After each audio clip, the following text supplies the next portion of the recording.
நம்மளை வீக் ஆக்கிறதே இந்த negative emotions தான்.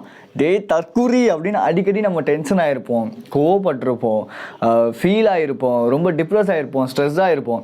இது எல்லாமே நம்ம பாடியில் ஒரு ஃப்ரீக்குவன்சியை க்ரியேட் பண்ணும், ரைட்? ஸோ இப்போ நீங்கள் ஒரு ஹாப்பியாக இருந்து பாருங்களேன், உங்கள் பாடியில் எந்த ஒரு பெயினுமே இருக்காது. பெயின் இருந்தால் கூட அது பெயின் மாதிரியே தெரியாது, ரொம்ப ரொம்ப ஜாலியாக இருக்கும், ரொம்ப நீங்கள் கான்ஃபிடென்ட்டாக ஃபீல் பண்ணுவீங்க. பட் இதுவே நீங்கள் சேடாகவோ கோவமாகவோ ஸ்ட்ரெஸ்டாகவோ டிப்ரெஷனாகவோ இருந்தீங்க அப்படின்னா ஆட்டோமேட்டிக்காக அது உங்கள் பாடியில் வந்து காட்டும். ஓகே, ஸோ இதே மாதிரி தான் நானுமே வந்து சம்டைம்ஸ் என்ன அறியாமலே கோவம் வந்துடும். அந்த கோவத்தை என்னால் கண்ட்ரோல் பண்ணவே முடியாது. அதுக்கப்புறமேட்டு நான் உட்காந்து யோசிப்பேன், சே நம்ம ஏன் அந்த நேரத்தில் கோவப்பட்டோம், எதுக்காக கோவப்பட்டோம், தேவையில்லாமல் நம்ம கோவப்பட்டோமே அப்படின்னு சொல்லிட்டு. இது வந்து என்னாச்சு அப்படின்னா, எங்கள் வீட்டில் எல்லாருக்குமே வந்து என்னை பொறுத்தவரை இவன் ஒரு கோவக்காரன் அப்படிங்கிற ஒரு லேபிள் ஃபார்ம் பண்ணுறதுக்கு இந்த ஒரு விஷயம் ரொம்ப ரொம்ப ஹெல்ப் பண்ணிச்சு அவங்களுக்கு. பட் இப்போது ரீசெண்ட் டைமில் வந்து பார்த்திங்க அப்படின்னா, இந்த லெட்டிங் கோ அப்படிங்கிற இந்த ஒரு ப்ராசஸ் நான் பண்ணுறேன். இதில் ஒரு 5 ஸ்டெப்ஸ் இருக்குது. இந்த 5 ஸ்டெப்ஸையும் நான் ஃபாலோ பண்ணுறது மூலியமாக கிட்டத்தட்ட ஒரு 3-4 மாதம் ஆச்சு. நான் அன்வான்டாக கோவப்பட்டு அன்வான்டாக தேவையெல்லாம் பேசி எங்கள் வீட்டில் இருக்கவங்களே என்னை ரொம்ப ரொம்ப ஆச்சரியமாக பார்க்குறேன், இவன் எப்படி இப்படி இருக்கான் இப்படின்னு சொல்லிட்டு. ஸோ இந்த 5 ப்ராசஸும் நீங்கள் பண்ணுறது மூலியமாகவும் உங்களோட தேவையில்லாத நெகட்டிவ் எமோஷன்ஸ்லேருந்து உங்களால் வெளியே வர முடியும். நம்பர் 1, அதுக்கெல்லாம் முன்னாடி நம்ம வந்து எமோஷன்ஸ் அப்படின்னா என்ன, பாசிட்டிவ் நெகட்டிவ் அப்படின்னு சொல்லி 2 எமோஷன்ஸ் இருக்குது, ரைட்? ஸோ இந்த பாசிட்டிவ் எமோஷனை விட நம்ம நெகட்டிவ் எமோஷன்ஸுக்கு அதிகமான ப்ரையாரிட்டி கொடுக்கறனால இது நம்மளை அதிகமாக ஆக்குப்பை பண்ணுது. நோட்டீசிங் சிக்னல்ஸ் அப்படிங்கிற இந்த இடத்துல நம்ம பண்ண போகிற விஷயம், இந்த சிக்னல்ஸ் அப்படிங்கிறத நான் எதை குறிப்பிடுறேன் அப்படின்னா எமோஷன்ஸ். ஓகே, சம்டைம்ஸ் இப்போ நீங்கள் எப்படி இருக்கீங்க அப்படின்னு, இப்போ நீங்கள் எந்த எமோஷனை ஃபீல் பண்ணிட்டு இருக்கீங்க அப்படின்னு கேட்டால் நீங்கள் எந்த எமோஷன் சொல்லுவீங்க? முடிஞ்சுன்னா கமெண்ட்டில் வந்து சொல்லுங்கள். நிறையா பேர் இதை நம்ம ரெகக்னைஸ் பண்ணுறதே கிடையாது. இப்போ நான் ரொம்ப ரொம்ப சந்தோஷமான ஒரு ஹாப்பியான ஒரு எமோஷனில் இருக்கேன். பட் இதுவே கோவமோ டிப்ரெஷனோ ஸ்ட்ரெஸ்ஸோ வந்துருச்சு அப்படின்னா அதை நம்ம வந்து ரெகக்னைஸ் பண்ணவே மாட்டோம். பட் நெக்ஸ்ட் டைம் உங்களுக்கு கோவமோ டிப்ரெஷனோ ஸ்ட்ரெஸ்ஸோ அழுகையோ இந்த மாதிரி நம்பர் ஆஃப் நெகட்டிவ் எமோஷன்ஸ் வருது அப்படின்னா ஃபர்ஸ்ட் ஆஃப் ஆல் அதை நோட்டீஸ் பண்ணுங்கள். ஐ நோ அது ரொம்ப கஷ்டம்தான், ஏன்னா திடுக்குன்னு ஒரு எமோஷன் வரும். அதை நம்மளால் வந்து எப்படி நான் நோட்டீஸ் பண்ணுறது அப்படின்னா ப்ராக்டிஸ் மூலியமாக மட்டும்தான் அது நடக்கும். பட் நீங்கள் ப்ராக்டிஸ் தான் பண்ணணுமே தவிர, அதாவது என்ன சிக்னல், அதாவது என்ன எமோஷன் உங்களுக்கு வருது நீங்கள் ப்ராக்டிஸ் தான் பண்ணணுமே தவிர நீங்கள் அதை மாற்றணும், அதை நான் சேஞ்ச் பண்ணணும் அப்படின்னு நீங்கள் இந்த இடத்துல எந்த ஒரு காலும் எடுத்து வைக்கக்கூடாது. Okay, number 2, seeing the ideal அப்படிங்கிறது. இந்த ஐடியல் அப்படிங்கிறது என்னென்னா ஒரு சுச்சுவேஷன் வச்சுக்கோங்க. எந்த ஒரு விஷயம் உங்களை இந்த நெகட்டிவான எமோஷனுக்கு ட்ரிகர் பண்ணுது. என்னை பொறுத்தவரை மேக்ஸிமம் ஆஃப் த டைம் நெகட்டிவான எமோஷனுக்கு ட்ரிகர் பண்ணுறதுனா நம்ம எக்ஸ்பெக்டேஷனை ஒரு சில விஷயங்கள் நம்ம மீட் பண்ணாத போது. இப்போ லெட்ஸே எனக்கு ஒரு ஆஃபீஸில் நான் வந்து ஒர்க் பண்ணிகிட்ருக்கேன், எங்கள் டீம் லீடர் இருக்கார், அவர் என்ன சொல்கிறாங்க, நீ தாண்டா அடுத்த டிஎல் அப்படின்னு சொல்லிக்கிட்டே இருக்கார். இது வந்து ஒரு ஹை எக்ஸ்பெக்டேஷனை எனக்கு க்ரியேட் பண்ணிடுது. பட் ப்ரமோஷன் அன்றைக்கி பார்க்கும்போது வேறு ஒருத்தனுக்கு டிஎல் போஸ்டிங்கை கொடுத்துட்றாங்க, எங்கள் டிஎலுக்கு மேனேஜர் போஸ்டிங்கை கொடுத்துட்றாங்க. நான் போய் கேட்குறேன், ஏங்க எனக்கு கொடுக்கவே இல்லை அப்படிங்கும்போது, அதெல்லாம் அப்படி தான்டா, நீ இதுதான் கார்ப்பரேட்னா இப்படி தான், நான் உனக்கு ரெக்கமெண்ட் பண்ண அவங்க வந்து எடுத்துக்கலாம் அப்படிங்கிறாங்க. இந்த இடத்துல எந்த சுச்சுவேஷன் என்ன அந்த நெகட்டிவான, அதாவது கோவம் வரக்கூடிய இல்லை ஃபீல் டிப்ரெஸ்டாக ஆகக்கூடிய ஸ்ட்ரெஸ்டாக ஆகக்கூடிய ஒரு எமோஷனுக்கு ட்ரிகர் பண்ணுது அப்படின்னு பார்த்தீங்க அப்படின்னா அந்த ஒரு சுச்சுவேஷன், ரைட்? ஸோ அப்போ அந்த சுச்சுவேஷனை நம்ம என்ன பண்ணலாம், அதை தான் நெக்ஸ்ட் சொல்கிறேன். அப்போது அந்த சுச்சுவேஷனை நம்ம போய் சேஞ்ச் பண்ணணும்னு நினைக்காம அது எப்படி நமக்கு க்ரியேட் ஆகுது, அப்படி நம்மளால் சேஞ்ச் பண்ண முடியுமா, அது நெக்ஸ்ட் நான் சொல்கிறேன். ஸோ இப்போது நம்ம வந்து சிக்னல்ஸ் எப்படி க்ரியேட் ஆகுதுங்கிறத நம்ம தெரிஞ்சுக்கிட்டோம். தென் அந்த சுச்சுவேஷனுக்கு எப்படி நம்ம பழகணும் அப்படிங்கிறதையும் நம்ம கற்றுக்கிட்டோம் இல்லையா?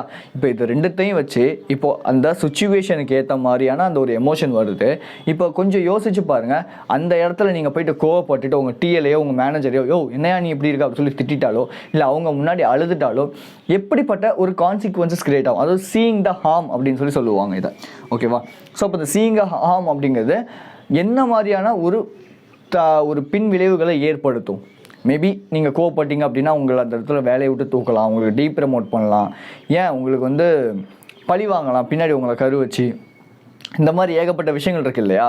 ஸோ அப்போது அந்த இடத்துல நான் கோவப்படுறது சரியா, அப்போ அந்த இடத்துல நான் கோவப்படலாமா, அப்போ கோவப்பட்டால் என்னென்ன மாதிரியான கான்சிக்வன்சஸ் மேபி க்ரியேட் ஆகலாம், இப்படிங்கிற இந்த மாதிரியான டேர்ம்ஸை ஃபர்ஸ்ட் ஆஃப் ஆல் நீங்கள் வந்து ஐடென்டிஃபை பண்ணணும். Okay, then letting go with love. Finally okay, letting go with love, இது வந்து 4th ஸ்டெப். இப்போ இந்த 3 ஸ்டெப்பையும் நீங்கள் ஃபாலோ பண்ணிட்டீங்க, ப்ராக்டிஸ் பண்ணிகிட்டே இருக்கீங்க. அதாவது ஒரு எமோஷன் வருது, அதுக்கான சுச்சுவேஷனை நீங்கள் பார்த்துட்டீங்க, இந்த சுச்சுவேஷனால தான் இந்த எமோஷன் வருது. மேபி இந்த சுச்சுவேஷனுக்கு இல்லை, இப்போ நான் வந்து ஒரு நெகட்டிவ் எமோஷனை எக்ஸ்பிரஸ் பண்ணேன் அப்படின்னா, அதாவது கோவத்தையோ சோகத்தையோ ஏதோ ஒன்று எக்ஸ்பிரஸ் பண்ணிட்டேன் அப்படின்னா மேபி அது எனக்கு பின் விளைவுகளாக இருக்கலாம் இல்லையா? ஸோ அதனால் நான் என்ன பண்ண போகிறேன் அப்படின்னா லெட்டிங் கோ பண்ண போகிறேன். எந்த எமோஷனோட? லவ் அப்படிங்கிற எமோஷனோட. மேக்ஸிமம் ஆஃப் த டைம் எனக்கு கோவம் வரும்போது நான் என்னோட செஸ்ட்டெல்லாம் எனக்கு டைட்டாக இப்படி வரைச்சிக்கிட்டு இருப்பேன். எனக்கு எப்போவுமே நெகட்டிவ் எமோஷன்ஸ்னு ஒன்று வந்துச்சுன்னு வச்சுக்கோங்களேன், நம்ம உடம்பு பாடி எல்லாமே டைட் ஆகிடும். ஓகேவா? இதை பற்றி இன்னொரு வீடியோவில் நான் டீட்டெயிலாக உங்களுக்கு எக்ஸ்பிளைன் பண்ணுறேன். பட் இப்போ இந்த சின்ன விஷயத்தை தெரிஞ்சுக்கோங்க, நெகட்டிவ் எமோஷன்ஸ்லாம் வருதுன்னா உங்கள் பாடி வந்து டைட் ஆகிடும் அப்படியே. ஓகே, ஸோ அப்போ நான் என்ன பண்ணுவேன் அப்படின்னா என்னோட செஸ்ட்டை லூஸ் பண்ணிவிட்டு அப்படி ப்ரீத் இன் ப்ரீத் அவுட் பண்ணும்போது ஆட்டோமேட்டிக்காக எனக்கு ஸ்மைலுங்கிறது வந்துடும். ஒரு லவ்வோட ஓகே ஃபைன் பார்த்துக்கலாம் அப்படிங்கிற அந்த ஒரு மென்டாலிட்டிக்கு நான் போயிடுவேன். லெட்டிங் கோ, ஆமாம் என் கைக்கு மீறி அந்த விஷயம் இருக்குது அப்படிங்கும்போது அது என்னால் பண்ண முடியாது இல்லையா? ஸோ அப்போ லெட்டிங் கோ பண்ணுறது மூலியமாக என்னோட அந்த நெகட்டிவ் எமோஷனை என்னால் ஓவர் கம் பண்ண முடியும்.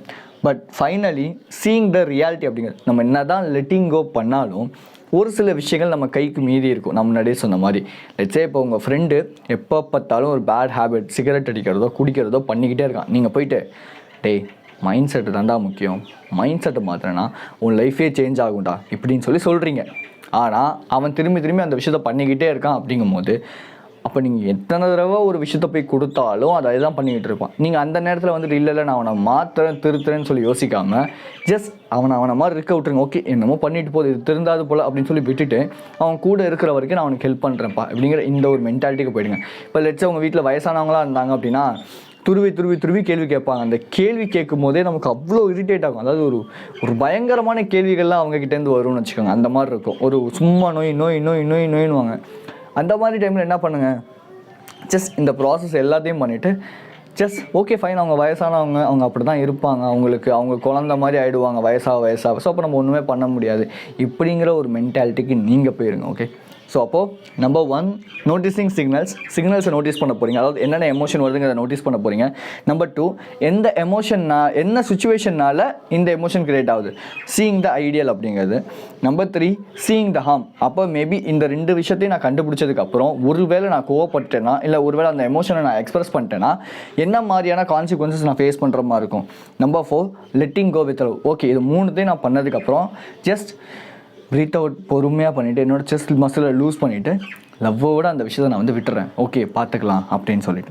Number 5 seeing the reality. அதாவது ஒரு ரியாலிட்டி இப்படி தான் நடக்குது, அந்த விஷயத்தை திருத்தவே முடியாது அப்படிங்கும்போது அதை நான் அக்செப்ட் பண்ணிக்கிட்டு ஓகே நான் கூட இருக்க வரைக்கும் அவங்க நான் நல்லா பார்த்துக்கிறேன்ப்பா இப்படிங்கிற இந்த ஒரு மென்டாலிட்டிக்கு நம்ம போயிடணும். இன்னும் நிறையா இருக்குது. இதெல்லாம் கற்றுக் கொடுக்கறதுக்கு தான் நான் பர்சனல் கோச்சிங் ஒன்று ஸ்டார்ட் பண்ணியிருக்கேன்.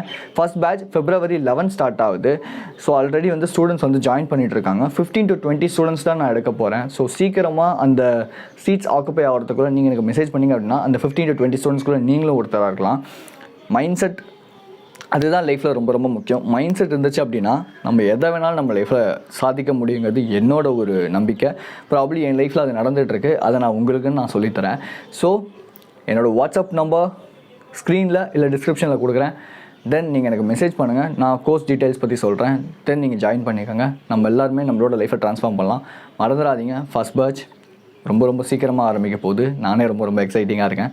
So be strong and stay positive. This is KJ. I will see you in this informative video and thank you for watching my video. Love you guys. I love my audience.